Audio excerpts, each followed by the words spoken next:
सीधे नई Delhi railway station से। हमारा बेहद ही खास बुलेटिन है ये, लेकिन आपको बता दें कि जिस जगह मैं मौजूद हूँ ये है प्लेटफॉर्म नंबर 14 और ये वो मौत का प्लेटफॉर्म है जहां पर कल रात कई लोगों की जान चली गई। दरअसल जहां नई दिल्ली में इस वक्त भारी भीड़ नजर आ रही है रेलवे स्टेशन पर, उसकी वजह है महाकुंभ, क्योंकि प्रयागराज में महाकुंभ का मेला जारी है। करोड़ों की तादाद में श्रद्धालु रोजाना प्रयागराज पहुंच रहे हैं। देश के कोने कोने से लोग इस वक्त आस्था की डुबकी लगाना चाहते हैं संगम में। दिल्ली से लेकर बिहार तक हर एक स्टेशन पर लोगों की भारी भीड़ नजर आ रही है। कल भी कुछ ऐसा ही यहां पर माहौल बना था। बड़ी तादाद में जो लोग थे वो दिल्ली से प्रयागराज के लिए निकले थे और इसी प्लेटफॉर्म नंबर 14 पर मौजूद थे, लेकिन शायद उन्हें नहीं पता था कि यहाँ पर छोटी सी भी जो गलती है वो एक भयंकर रूप ले सकता है, और जिसकी तस्वीर कल सबने देखी और जिसमें कई लोगों की जान चली गई, कई निर्दोष लोगों की जान चली गई। नई दिल्ली रेलवे स्टेशन के इस वक्त अगर हालात देखे जाएं तो बहुत सामान्य नजर आ रहे हैं, लेकिन कल ऐसे हालात नहीं थे। कल जो घटना घटी है जिसमें 18 लोगों की मौत हुई है और कई लोग अभी भी घायल हैं, अभी भी उसकी जांच को लेकर एक टीम का गठन किया है, कमेटी का गठन हो चुका है जिसमें 2 सदस्य हैं, और इस कमेटी ने कहा है कि जितने भी यहाँ पर सीसीटीवी फुटेजेस हैं उनको संभाल कर रखा जाए ताकि जांच में यह पता लग सके कि आखिरकार यह घटना कैसे हुई और इस घटना के पीछे कौन जिम्मेदार है। साथ ही साथ आपको बता दें कि हालात को देखते हुए 9 ट्रेनों को यहाँ पर कैंसिल कर दिया गया है। 9 ट्रेनों की कैंसिलेशन हुई है, जिसमें से 7 प्रयागराज की ट्रेनें हैं। उसमें से एक प्रयागराज के ट्रेन के वक्त को बदला गया है, हालात को देखते हुए, भीड़ को देखते हुए। साथ ही साथ कल नई दिल्ली रेलवे स्टेशन पर जो भगदड़ मची थी उसमें अब 18 लोगों की मौत की पुष्टि हो चुकी है, और साथ ही साथ इन 18 लोगों की मौत की पुष्टि के साथ ही इसमें 14 महिलाएं शामिल हैं और इसमें शामिल हैं 3 बच्चे। और यह हादसा कैसे हुआ, भगदड़ कैसे मची, उसे समझने के लिए कल रात की कुछ तस्वीरें भी आपको दिखाएंगे, जिससे आप समझ पाएंगे कि आखिरकार किस तरह के हालात थे कि कल रात को इतनी बड़ी घटना हो गई। नई दिल्ली रेलवे स्टेशन पर लोगों का हुजूम दिखाई दे रहा था। लोग किसी भी हद तक जाने के लिए तैयार थे ट्रेन को पकड़ने के लिए। महाकुंभ जाने के लिए नई दिल्ली रेलवे स्टेशन कल शाम 4 बजे से ही यहाँ पर भीड़ जुटने लगी थी इस जगह पे। फिर थोड़ी देर बाद प्लेटफॉर्म पर पैर रखने तक की जगह नहीं बची थी, पूरा स्टेशन खचाखच भरा था। और यही वजह है कि कल रात को जिस वक्त ये घटना घटी उस वक्त भी यहाँ पर 1 नहीं 2 नहीं हजारों की तादाद में लोग मौजूद थे जो ट्रेन के जरिए महाकुंभ जाने की कोशिश कर रहे थे। लेकिन कुछ लोगों के किस्मत में महाकुंभ का स्नान नहीं लिखा था। उनकी जिंदगी का कल आखिरी दिन ही साबित हुआ है। अब नई दिल्ली रेलवे स्टेशन से हर दिन रात 8 बजे के बाद प्रयागराज के लिए ज्यादातर ट्रेनें रवाना होती हैं। कल भी ऐसा ही हुआ, लेकिन प्लेटफॉर्म नंबर 14 पर लोगों की जो भीड़ थी वो हद से ज्यादा हो गई। भगदड़ के हालात हो गए और भगदड़ में ही 18 लोगों की मौत हुई है। भगदड़ के दौरान हालात बेहद डरावने थे। लोग एक दूसरे को कुचलकर आगे बढ़ने की कोशिश कर रहे थे। जमीन में लोग बेहोश होकर गिर पड़े। लोगों का सामान, जूते, चप्पल सब कुछ बिखर गया। लिंक टूट गई। लोग किसी तरह से खुद को बचाने की कोशिश करते नजर आए। कुछ लोग इसमें खुशकिस्मत रहे जो बच गए और कुछ बदकिस्मत। फिलहाल हादसे की जांच शुरू हो चुकी है और जल्द ही सच्चाई भी सामने आ जाएगी कि आखिरकार लापरवाही कहां हुई थी, चूक कहां हुई थी। रेलवे स्टेशन पर भगदड़ जैसे हालात क्यों बने? अगर भीड़ ज्यादा थी तो ऐसे वक्त पर कंट्रोल क्यों नहीं किया गया? भीड़ को देखते हुए रेलवे स्टेशन पर इंतजाम क्यों नहीं किए गए थे? क्या रेलवे ने ऐन वक्त पर ट्रेन रद्द कर दी थी? अगर हाँ तो क्यों? और साथ ही क्या स्टेशन प्रशासन ने ऐन वक्त पर प्लेटफॉर्म बदल दिया था कि ट्रेन जिसको आना एक प्लेटफॉर्म पे था लेकिन उसका नंबर बदल के दूसरा कर दिया गया, जिसके चलते यहाँ भगदड़ मच गई थी। सवाल यह भी है कि प्लेटफॉर्म बदलने पर लोगों की आवाजाही का इंतजाम सुगम क्यों नहीं था? क्यों लोग आराम से क्यों नहीं निकल पाए? उसकी वजह भी आपको बताएंगे, क्योंकि यहाँ पर हर एक वो तस्वीर हम आपके सामने रखने जा रहे हैं जिससे आप समझेंगे कि कल की जो दुर्घटना थी वो दुर्घटना क्यों हुई, कैसे हुई। और साथ ही आपको ये भी बताएंगे कि कल सिर्फ 15 मिनट का वक्त था। वो 15 मिनट बहुत ही भारी पड़े हैं 18 जिंदगी पर। अगर वो 15 मिनट में 15 चूक नहीं हुए होते तो आज शायद वो 18 जिंदगी सांस ले रही होती। देखिए, आपके लिए हमने खास रिपोर्ट तैयार की है, आखिरकार कहां हुई 15 मिनट में 15 चूक। इस वक्त मैं नई दिल्ली रेलवे स्टेशन के बाहर मौजूद हूं। ये पहाड़गंज का साइड है और कल रात को यहाँ पर बड़ी दुर्घटना हुई थी जिसमें कई लोगों की जान चली गई है। अब सबसे बड़ी बात है कि रेलवे स्टेशन के अंदर कितने लोग आ रहे हैं, कितने लोग जा रहे हैं, इसके ऊपर नज़र रखना मुश्किल तो है लेकिन नामुमकिन नहीं है। उसके लिए व्यवस्था है, और कैसी व्यवस्था वो भी मैं आपको बताऊंगा। सबसे पहले तो है कि यहाँ पर जो एंट्री पॉइंट है वहाँ पर सुरक्षाकर्मी मौजूद होते हैं और उनकी इजाज़त के बगैर आप अंदर दाखिल नहीं हो सकते। मतलब साफ है कि अब अंदर आपको जाना है तो आपको सुरक्षाकर्मियों की नज़र से जाना होगा, और इसका मतलब साफ है कि आप कहीं ना कहीं उनके ऊपर नज़र रख सकते हैं। दूसरी तरफ यह है कि यहाँ पर रेलवे प्रोटेक्शन फोर्स, उनका यहाँ पर आप देखते हैं कि दफ्तर है, और साथ ही ठीक एक बार सामने दिखाइएगा, इधर आइए, सामने दिखाइए, वहाँ पर आपको दिल्ली पुलिस का भी यहाँ पर स्टेशन नज़र आएगा, यानी कि पुलिस थाना भी मौजूद है। तो दिल्ली पुलिस भी यहाँ पर है और आरपीएफ भी है। और आरपीएफ के लिए सिर्फ, इधर आइए आपको दिखाता हूँ, ये बहुत ही आधुनिक यहाँ पर कंट्रोल रूम है आरपीएफ का। यहाँ पर अंदर जाइए, इधर आइए, थोड़ा अंदर जाइए, देखिए वहाँ पर आपको तमाम चीज़ें नज़र आ रही होंगी। सामने सारे प्लेटफॉर्म पर जो सीसीटीवी लगे हुए हैं उसकी झलक यहाँ पर देख सकते हैं, और लगातार निगरानी होती रहती है यहाँ पर कि किस प्लेटफॉर्म पर कितने लोग मौजूद हैं और किस तरह से वहाँ पर काम चल रहा है। अगर भीड़ ज़्यादा हो रही है तो भी वो नज़र रख सकते हैं, अगर वहाँ पर किसी तरह की कोई घटना होती है तो उस पर भी वो नज़र रख सकते हैं। तो कुल मिलाकर देखा जाए तो कंट्रोल रूम है आरपीएफ का, रेलवे प्रोटेक्शन फोर्स। आइए अब हम धीरे धीरे अंदर की ओर चलेंगे तो आप समझेंगे कि यहाँ पर अगर कल जिस वक्त घटना हुई थी उस दौरान कितने लोग अंदर आए थे और कितने लोगों की भीड़ जमा हुई थी।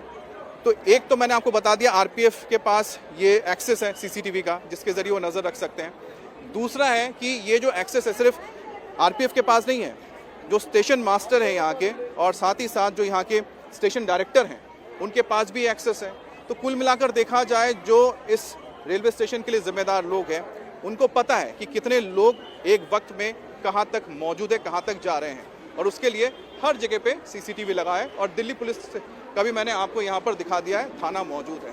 अब हम अंदर दाखिल हो रहे हैं तो देखिए अंदर जब दाखिल होंगे तो भी यहाँ पर एक ही जगह जब यहाँ आपकी एंट्री हो जाएगी। बहरहाल इसके लिए तो टिकट की ज़रूरत होती है, क्योंकि हम अंदर जा सकते हैं तो क्योंकि हम मीडिया से आए हैं तो हम रेलवे का शुक्रिया अदा करते हैं कि हमको इजाज़त दी है अंदर जाने की, क्योंकि नहीं तो बिना टिकट के आप आ भी नहीं सकते। देखिए यहाँ पर भी जैसे आते हैं तो यहाँ पर आरपीएफ के यहाँ पर जवान मौजूद रहते हैं जो यहाँ पर निगरानी करते हैं, और वहाँ पर चेकिंग की भी की जाती है। देखिए यहाँ पर सामान की चेकिंग भी होती है, वहाँ पर आरपीएफ के जवान भी मौजूद रहते हैं। अब अंदर आ जाइए। अब आप जब स्टेशन पर आते हैं तो स्टेशन में किस तरह की सुरक्षा व्यवस्था वो भी देखना ज़रूरी है। ये प्लेटफॉर्म नंबर 1 है, तो हम प्लेटफॉर्म नंबर 1 से प्लेटफॉर्म नंबर 14 तक जाएंगे। तो प्लेटफॉर्म 1 से लेके प्लेटफॉर्म 14 तक जाके आपको बताएंगे, यहाँ तक कि 16 तक आपको लेकर जाएंगे, तो आप समझेंगे टोटल 16 ही यहाँ पर प्लेटफॉर्म है। अब देखिए सीसीटीवी यहाँ लगे हुए हैं और हर एक प्लेटफॉर्म पे इसी तरह से सीसीटीवी मौजूद है और सीसीटीवी के जरिए निगरानी की जाती है। अब स्टेशन यहाँ पर डायरेक्टर हैं महेश यादव जी, अब देखिए उनका यहाँ पर दफ्तर है, और साथ ही साथ यहाँ पर जो रेलवे के कर्मचारी हैं नई दिल्ली रेलवे स्टेशन के, यहाँ पर स्टेशन मैनेजर ऑफिस भी है, यहाँ पर भी जो अफसर है लगातार यहाँ पर मौजूद रहते हैं और यहीं से भी हर चीज़ पर नज़र रखी जाती है। हम एक बार बात करना चाहेंगे। सर आपका नाम? दिनेश कुमार। दिनेश जी, आप यहाँ पर स्टेशन मास्टर, एक बात बताइए कि यहाँ पर कितने लोग एक वक्त में पहुँचते हैं, इसके ऊपर आप लोग का कहीं ना कहीं एक कंट्रोल रहता है, नज़र रखते हैं आप लोग?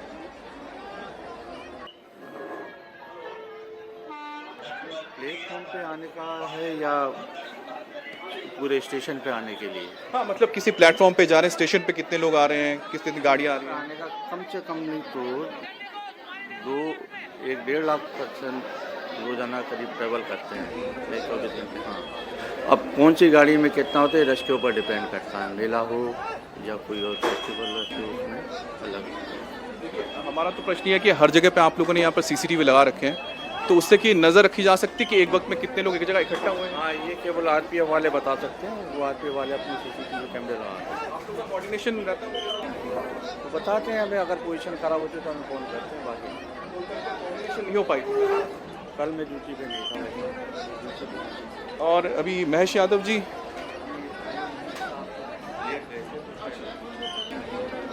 महेश यादव जी अभी आने वाले, आप कौन है? मैं एसएस हूँ। अच्छा, ये बताइए कि यहाँ पर जो, इसके लिए सर प्लीज़ वो ठीक है चलिए, तो यहाँ पर जितना हमें अंदाज़ा लगा कि जो यहाँ पर स्टेशन मास्टर हैं और जो यहाँ पर स्टेशन डायरेक्टर हैं उनके पास एक्सेस है सीसीटीवी का, लेकिन वो आरपीएफ के साथ कोऑर्डिनेशन के साथ चीज़ों को नज़र रखते हैं। और इसका मतलब साफ है कि अगर सीसीटीवी के ज़रिए आरपीएफ के कोऑर्डिनेशन के साथ यहाँ के जो स्टेशन मास्टर के समेत जो यहाँ पर प्रशासन के अधिकारी हैं वो इस बात का अंदाज़ा लगा सकते थे कि कल रात को एक स्टेशन पर या एक दो जगह पर बहुत ज़्यादा भीड़ हो रही है और उस भीड़ को नियंत्रण करना बहुत ज़रूरी है, लेकिन ऐसा नहीं हुआ। तो हम जो बता रहे हैं कहाँ कहाँ पर चूक हुई है, तो पहली चूक कहाँ पर हो गई? पहली चूक तो इस पर हो गई है कि जिस वक्त यहाँ पर एंट्री हो रही थी लोगों की, चाहे वो अजमेरी गेट की तरफ से हो या फिर पहाड़गंज की तरफ से हो, पहाड़गंज और अजमेरी गेट दो यहाँ से रास्ते हैं आने के लिए, यानी 16 नंबर से अंदर एंट्री होती है, 1 नंबर से एंट्री हो जाती है। तो उस दौरान कितने लोग जा रहे हैं, किस जगह जा रहे हैं, कितने लोग बाहर निकल रहे हैं, उस पर नज़र नहीं रखी गई। दूसरी बात यह है कि जो यहाँ पर स्टेशन मास्टर या स्टेशन डायरेक्टर हैं, उन्होंने इस बात का ध्यान क्यों नहीं रखा? कुंभ के चलते जब इतनी ज़्यादा यहाँ पर भीड़ हुई है तो आखिरकार उनको देखना चाहिए था कि किस जगह पर ट्रेन की वजह से या ट्रेन लेट होने की वजह से ऐसा हो सकता है कि ज़्यादा लोग आ जाएं। ऐसा तो नहीं है कि 16 स्टेशन में हर स्टेशन पे ही इतनी ज़्यादा भीड़ उमड़ी थी, नहीं, 14 नंबर पे ही ऐसा क्यों हुआ? अगर वहाँ पर भीड़ आ गई थी तो उस वक्त ही इन्होंने यानी कि स्टेशन मास्टर या फिर स्टेशन डायरेक्टर ने क्यों कोई कदम नहीं उठाया और साथ ही साथ आरपीएफ के साथ कोऑर्डिनेट क्यों नहीं किया? अब हम जाएंगे सीधे प्लेटफॉर्म नंबर 13, 14, 15, 16 की तरफ। तो हम आपको बताएंगे कि जब वहाँ पर यह घटना घट रही थी उस वक्त कहाँ कहाँ चूक हुई जिसके चलते इतने लोगों की, इतने निर्दोष लोगों की जान चली गई। नई दिल्ली रेलवे स्टेशन के अंदर दाखिल होने के लिए दूसरा जो रास्ता है वो है ये अजमेरी गेट की तरफ का हिस्सा है। और यहाँ पर आप देखिए कि ज़्यादातर जो प्राइवेट कार्स हैं, कैब्स हैं, टैक्सीज हैं, सब यहीं पर आती हैं और ये मेट्रो से भी कनेक्टेड है। तो कुल मिलाकर देखा जाए तो जो ज़्यादा लोग यहाँ दाखिल होते हैं रेलवे स्टेशन में, नई दिल्ली रेलवे स्टेशन में, वो अजमेरी गेट का ही इस्तेमाल करते हैं, इस तरफ से आते हैं। और यहाँ पर आप देख सकते हैं अभी भी भारी भीड़ है और इस पर नज़र रखने के लिए देखिए यहाँ पर आप देख रहे हैं एस्केलेटर है जहाँ से लोग आ जा रहे हैं और भीड़ से आप अंदाज़ा लगा सकते हैं कि जिस वक्त यहाँ पर पीक आवर होता होगा तो पैर रखने तक की जगह नहीं मिलती है और अभी भी कुछ ऐसा ही हाल धीरे धीरे बनता जा रहा है। हम धीरे धीरे आगे जाएंगे। यहाँ एस्केलेटर भी है, आम सीढ़ी भी है, लेकिन साथ ही आप अगर नीचे देखेंगे तो यहाँ पर अगर आप नीचे जाएं तो वहाँ पर अगर आपको दिखाते हैं क्लोजली, वहाँ पर भी एक चेक पॉइंट है। तो दाखिल होने के लिए एक रास्ता नहीं है, यहाँ पर ऐसे और भी कई रास्ते हैं। एक तो ये एंट्री पॉइंट होगी, यहाँ पर आपको एंट्री पॉइंट नीचे नज़र आ रहा है जहाँ पर सुरक्षाकर्मी मौजूद हैं। इससे आगे जाते हैं तो और भी एंट्री पॉइंट है और उस एंट्री पॉइंट में भी आपको नज़र आएंगे तमाम सुरक्षाकर्मी। और हम इस वक्त मौजूद हैं अजमेरी गेट से जो सटा हुआ प्लेटफॉर्म है वो है प्लेटफॉर्म नंबर 16 और प्लेटफॉर्म नंबर 16 पे ही कल दरअसल प्रयागराज के लिए स्पेशल ट्रेन के लिए अनाउंसमेंट की गई थी और जैसे ही अनाउंसमेंट हुई थी उसके बाद लोगों के अंदर अफरा तफरी मच गई थी, क्योंकि जो लोग प्रयागराज जाना चाह रहे थे उनमें से कई लोग ऐसे थे जो इंतज़ार कर रहे थे प्लेटफॉर्म नंबर 14 पर और साथ ही प्लेटफॉर्म नंबर 13 पर, क्योंकि वहाँ पर ट्रेनें कुछ लेट हो रही थी जिसके चलते कई लोग भागे 16 की तरफ आए। 14 पर जो लोग इंतज़ार कर रहे थे प्रयागराज जाने के लिए वो भी दौड़ कर निकले। जब वो निकले तो वो सीधा भागते हुए 16 की तरफ बढ़े थे और जब 16 की तरफ बढ़े तो आप समझ सकते हैं कि उस वक्त ऐसी ही भीड़ थी जहाँ पर अभी भी हमारे लिए भी चल पाना बामुश्किल, हम किसी तरह से निकल पा रहे हैं। तो आप सोचिए कि उस वक्त यहाँ पर तो यहाँ से दुगनी तादाद में यहाँ पर यात्री मौजूद थे, यहाँ पर लोग मौजूद थे। और देखिए यहाँ पर नज़र रखने के लिए, निगरानी के लिए सीसीटीवी कैमरास लगे हुए हैं। हर कुछ एक मीटर पर आपको यहाँ पर ऐसे ही सीसीटीवी कैमरास नज़र आएंगे जिनके ज़रिए ना सिर्फ सुरक्षा के मद्देनज़र इन्हें लगाया गया है लेकिन साथ ही साथ नज़र रखी जाती है कि कहीं पर कोई किसी तरह की दिक्कत तो नहीं आ रही है, कहीं पर कोई ब्लॉकेज तो नहीं है, कहीं पर कोई ज़्यादा भीड़ तो नहीं आ गई है। तो सर्विलेंस के लिए जैसा हम बता रहे हैं कि पहली चीज़ जो हम यहाँ पर बताने की कोशिश कर रहे हैं, क्योंकि हम अब प्लेटफॉर्म नंबर 14 तक पहुँच गए। यही प्लेटफॉर्म नंबर 14 है जहाँ पर यह घटना हुई थी। जो 15 गलतियाँ हुई हैं, 15 चूक जो हुए हैं वो इसके सबसे बड़े जिम्मेदार है। जिनमें से सबसे पहली चीज़ क्या है कि एंट्री जो आपकी लोगों की हो रही है आपने चेक नहीं किया। दूसरी बात है कि जो एंट्री पॉइंट पे आपके सुरक्षाकर्मी मौजूद है उन्होंने कोई आगे इतला नहीं दी। तीसरी चीज़ है कि एंट्री पॉइंट पर जो आपके पास सीसीटीवी कैमरेस मौजूद हैं उनका आपने इस्तेमाल नहीं किया नज़र रखने के लिए कि एक वक्त में कितने लोग दाखिल हो रहे हैं। चौथी चीज़ ये हो जाती है कि जो स्टेशन मास्टर हैं, स्टेशन डायरेक्टर हैं, उन्होंने इस पर नज़र नहीं रखा कि आखिरकार कौन सी ट्रेन लेट हो रही है, महाकुंभ के चलते जो भीड़ है उसको कैसे नियंत्रित करना है। पांचवी चीज़ हो जाती है कि आखिरकार जो स्टेशन डायरेक्टर है क्या उन्होंने कोऑर्डिनेट किया यहाँ पर पुलिस के साथ, आरपीएफ के साथ या फिर अपने तमाम कर्मियों के साथ कि आखिरकार किस जगह पे, किस प्लेटफॉर्म पे कितनी भीड़ हो रही है, क्योंकि ज़रा सी भी चूक होती है तो किस तरह की दुर्घटना घट सकती है, सबने देखा है। अब सातवां है कि यहाँ पर क्या दिल्ली पुलिस को इतला दी गई थी? दिल्ली पुलिस का थाना भी यहाँ पर था, पुलिस को भी इस बारे में इतला नहीं दी गई कि आखिरकार कम से कम चेक किया जाए कि किन को अंदर दाखिल होने देना है, किन का ट्रेन कब है, क्योंकि जिसकी ट्रेन होगी उसे ही अंदर दाखिल होने के लिए मिलना चाहिए। और आठवां ये है कि कोऑर्डिनेशन कहा था, यहाँ पर कोऑर्डिनेशन साफ नजर नहीं आ रहा है। तो 8 तो यहाँ पर हमने ही आपको बता दी चूक हो चुकी है। कुछ और चूक कहाँ हुई है आपको बताते हैं, आइए। अब देखिए इतनी भीड़ में जब लोग धीरे धीरे जा रहे हैं यहाँ पर, देखिए यहाँ पर दिल्ली पुलिस की, यहाँ पर आपको दिल्ली पुलिस के जवान आपको नजर आएंगे। यहाँ पर आप देख रहे हैं कि जो मैडम है यहाँ पर मैनुअली लोगों को बता रही है। यहाँ पर देखिए अब मैनुअल इंटरवेंशन यहाँ पर हो रहा है। ये मैनुअल इंटरवेंशन बहुत जरूरी है। आइए एक बार मेरे साथ आइए, क्योंकि ऐसे ही यहाँ पर सीढ़ियों से लोग नीचे जा रहे थे, ऊपर आ रहे थे। अब सीढ़ियों से ऊपर जाना, नीचे आने के लिए यहाँ पर इस वक्त मैनुअली यहाँ पर लोगों को मैनेज किया जा रहा है कि लोग धीरे धीरे ऊपर जाए, नीचे आए। देखिए आइए ऊपर देखिए, नीचे आप हालात देख रहे हैं, क्योंकि यहाँ पर ट्रेन आ चुकी है। यहाँ पर जरा सी चूक होते ही क्या हो सकता है। कल इसने सभी ने कल इसका एक बहुत ही आप कह सकते हैं भयावह उदाहरण देखा है। देखिए रेलिंग पूरी टूट गई। कल ये रेलिंग निकल गई। ये टूटी कैसे है? कल जो स्टैम्पेड हुआ, लोगों की जो भीड़ थी उसके चलते ये हालात बने हैं। और अब देखिए हम धीरे धीरे जैसे नीचे पहुंचेंगे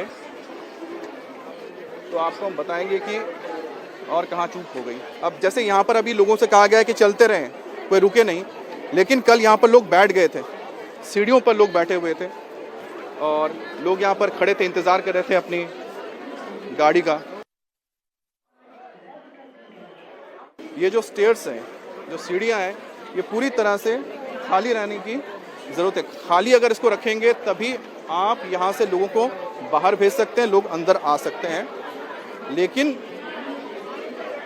सबसे बड़ी बात यही है कि कल जब यहाँ पर लोग पहुँचे थे